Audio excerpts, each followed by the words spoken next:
Well, tell me how disappointed. Yeah, no, I'm telling you, just.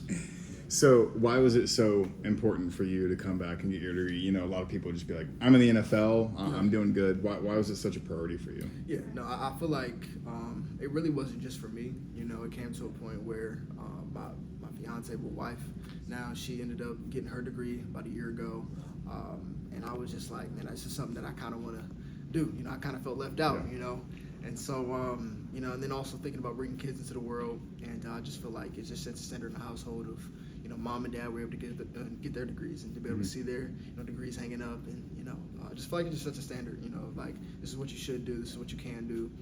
You know, even me playing in the NFL, leaving early as well. You know, so I didn't just play 4 years, get my degree, and then get drafted. I played 3 years, had to get cut short, left, and then had to come back. So that took outside of just being here to end up filling all those credits so I can graduate. So I just feel like it just speaks to work ethic, hard work, just dedication, and like I said, just sets a standard for the family. How tough was it being a pro receiver and then having to do the schoolwork?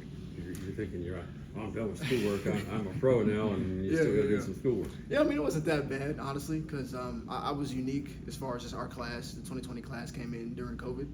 And so with that, we didn't have any classes really. You know, I'm pretty sure some maybe later down the line ended up getting into the classroom. But I know me personally, I never actually got to go into a college classroom, never got to see a college professor. You know, just really everything was online. And so with that being said, after my 3 years, talked to Ms. Carey about, you know, what I should do. Online was obviously the best thing. And so it was something I was just used to. You know, I had been doing it for 3 years, and it was, you know, get your assignment on Sunday. You got pretty much to the following week to do it. So, you know, I had a lot of free time. I didn't do it during the season, but when the off season came, the Bears told me like, hey, you're gonna have like 4 months or so, you know, off. And so I'd never had that much time ever in my life off, just to do whatever I wanted to. So I was like, this would be a great time to finish what, you know, I started. And so it wasn't too hard. I was in Florida.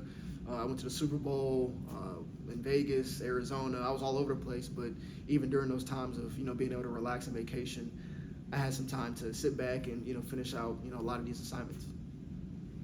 What was the biggest wake-up call you had in transitioning from college football to the NFL? Man, on the field? Yeah, training camp. Yeah.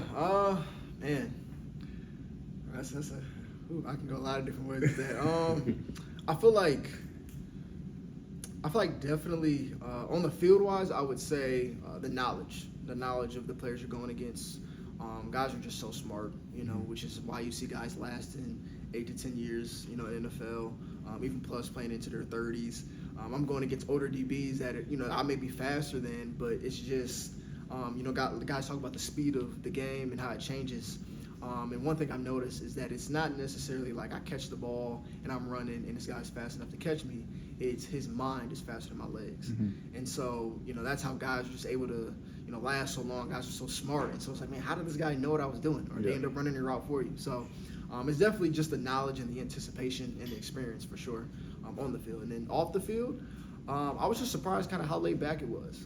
You know, at college, I feel like if you do it right, if you're at the right college, it should be hard. It should be hard. And you know, I was lucky enough being here at UC. I had a great head coach, Luke Fickell, you know, that whole staff, and you know, it was hard, and it just gave me a greater appreciation and prepared me when I got to the NFL.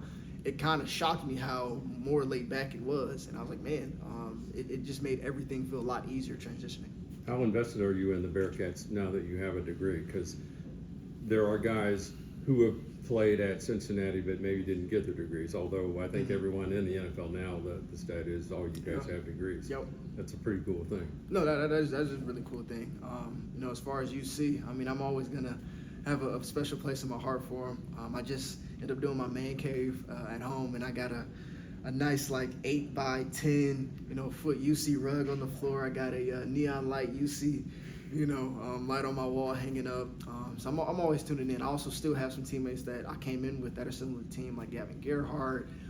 Well, I know a lot of guys have left though. At the same time, but no, I'm definitely still tuning in to the Bearcats, of course, all the time. You get to play Alec, Dez, Josh, and Ivan this upcoming season.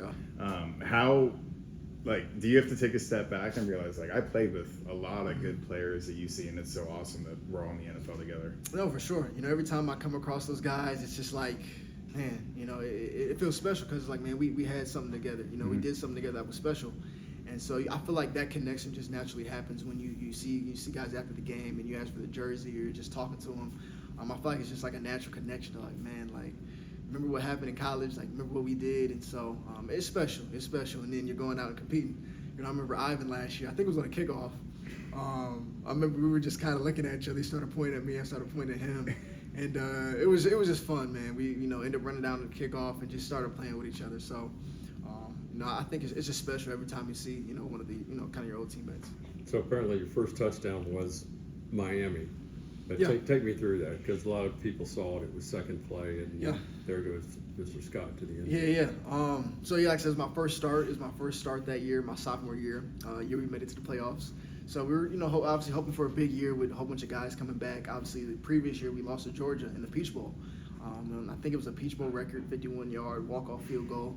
Definitely feel like we should have beat them, but it was a hard-fought game. And so I remember just after that loss, we were just so hungry to come back and improve something. And so finally able to get that opportunity. And like I said, my first start sophomore year. Like I said, Miami, we kind of with that play, we kind of had all week practice for a certain look, hoping they would give us a certain look. They didn't. They gave us a different look than what we thought. But Coach Gino at the time told Dez, like, hey, there might be a possibility of, they might split the field and they might give you something else, and T. Scott might be open down the middle.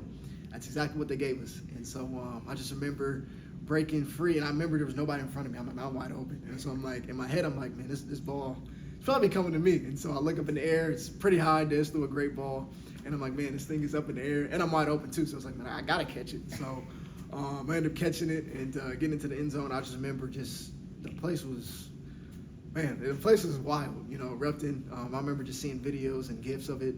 And so it was just such a cool moment, to just be on the field, to experience that moment. Didn't know what to do when I got to the end zone. I just remember I started yelling, at the student section. And then just all my, buddies came and, started hyping me up. So it was just such a cool moment. Flash those rings for me. Oh, yeah.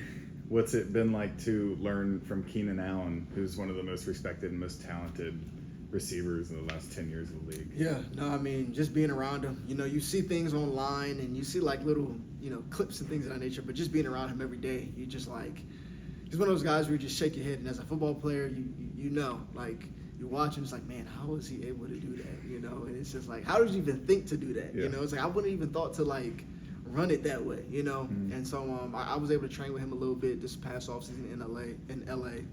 And I was able to just kind of talk to him a little bit, just kind of what, how he thinks, what has he learned, over the past, 12 plus years he's played, as far as getting open. And so I've just been able to tap to his mind a little bit, just kind of see how he works every day, just see how he, prepares, and just see how he's a technician, and he's different. So it's been great just spending in the room with him, DJ, and, I just have a great room.